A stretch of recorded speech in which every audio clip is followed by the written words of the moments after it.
Assalamualaikum warahmatullahi wabarakatuh. Perkenalkan, nama saya Meliana. Saya dari jurusan Teknik Informatika kelas 1A. Di sini saya akan menjelaskan materi tentang aset tetap. Pengertian dari aset tetap adalah aset yang berwujud yang digunakan dalam operasi perusahaan dan tidak dimaksud untuk dijual dalam rangka kegiatan normal perusahaan. Menurut S. Munawir tahun 2007, ada 6 jenis aset tetap. Yang pertama, tanah. Yang kedua, mesin. Yang ketiga, kendaraan. Yang keempat, bangunan. Yang kelima, inventaris. Dan yang keenam, perlengkapan. Di sini ada 3 karakteristik aset tetap. Yang pertama, bentuk fisik. Yang kedua, dimiliki dan digunakan oleh perusahaan. Dan yang ketiga, dimaksud untuk dijual. Dan di sini ada 3 biaya peralatan aset tetap. Yang pertama, pembelian. Yang kedua, pembelian asuransi. Dan yang ketiga, hadiah atau donasi. Ya, baiklah, kita masuk ke contoh soalnya. Pada 5 Juli 2021, perusahaan membeli peralatan dengan memperoleh 30 juta rupiah dengan umur ekonomisnya yang ditaksir 4 tahun dengan nilai sisanya 6 juta. Peralatan mulai digunakan pada tanggal yang sama. Di sini kita menggunakan metode garis lurus. Yang diketahui harga pokoknya 30 juta, harga ekonomisnya 4 tahun dan nilai sisanya 6 juta. Yang ditanya perhitungan penyusunan. Karena pada bulan Juli tahun 2021 hanya 6 bulan, yaitu Juli ke Desember, maka kita buat perhitungannya 6/12 kali 30 juta kurang 6 juta per 4 tahun. Jadi 24 juta dibagi 4 hasilnya 6 juta. Terus 6/12 dikali 6 juta hasilnya 3 juta. Di sini penyusutannya untuk tahun 2021 hanya 3 juta. Kenapa hanya 3 juta? Karena hanya 6 bulan, dari bulan Juli ke Desember. Maka penyusutannya 3 juta. Dan akumulasinya 3 juta, nilai bukunya berarti 30 juta dikurang 3 juta. Hasilnya 27 juta. Ini untuk tahun pertama.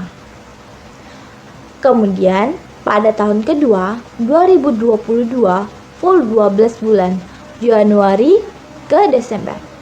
Berarti 12/12 kali 30 juta kurang 6 juta hasilnya 6 juta.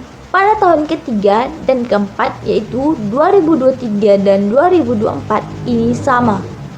Karena perhitungannya sama 12 tahun. Kemudian pada tahun ketiga dan tahun keempat yaitu 2023 dan 2024 ini sama. Karena perhitungannya hanya 12 bulan. Jadi pada tahun 2023 dan 2024 memperoleh 6 juta rupiah.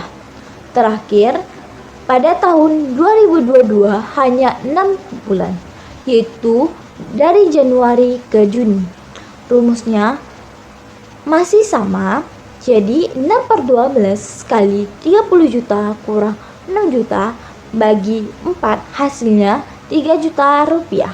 Jadi total akhir pada tahun 2021 3 juta, pada tahun 2022 6 juta, pada tahun 2023 dan 2024 6 juta, dan pada tahun 2025 hanya 3 juta.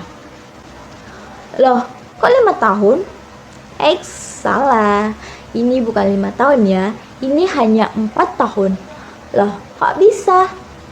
Jadi gini, pada tahun pertama kan hanya 6 bulan, dan tahun kelima hanya 6 bulan, jadi hitungnya 1 tahun.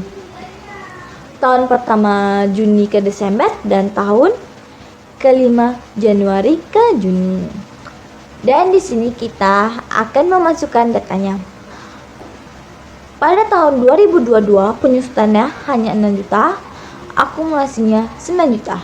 9 juta ini dapatnya dari 3 juta ditambah 6 juta. Nilai bukunya 27 juta dikurang 6 juta, hasilnya 21 juta. Kemudian pada tahun 2023 penyusutannya 6 juta, akumulasinya 9 juta ditambah 6 juta, hasilnya 15 juta, dan nilai bukunya 21 juta dikurang 6 juta, hasilnya 15 juta. Kemudian pada tahun 2024 penyusutannya 6 juta, akumulasinya 15 juta ditambah 6 juta, hasilnya 21 juta, dan nilai bukunya 15 juta dikurang 6 juta, yaitu 9 juta. Dan pada tahun 2025 penyusutannya 3 juta, akumulasinya 24 juta, dan nilai bukunya 6 juta. Jadi hasilnya sama dengan nilai sisanya, yaitu 6 juta. Kalau metode garis lurus ini sangat sederhana.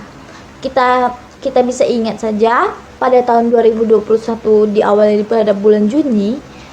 Jadi pada tahun 2025 diakhiri juga pada bulan Juni. Dihitung selama 4 tahun. Demikian penjelasan saya tentang aset tetap dengan metode garis lurus. Wassalamualaikum warahmatullahi wabarakatuh.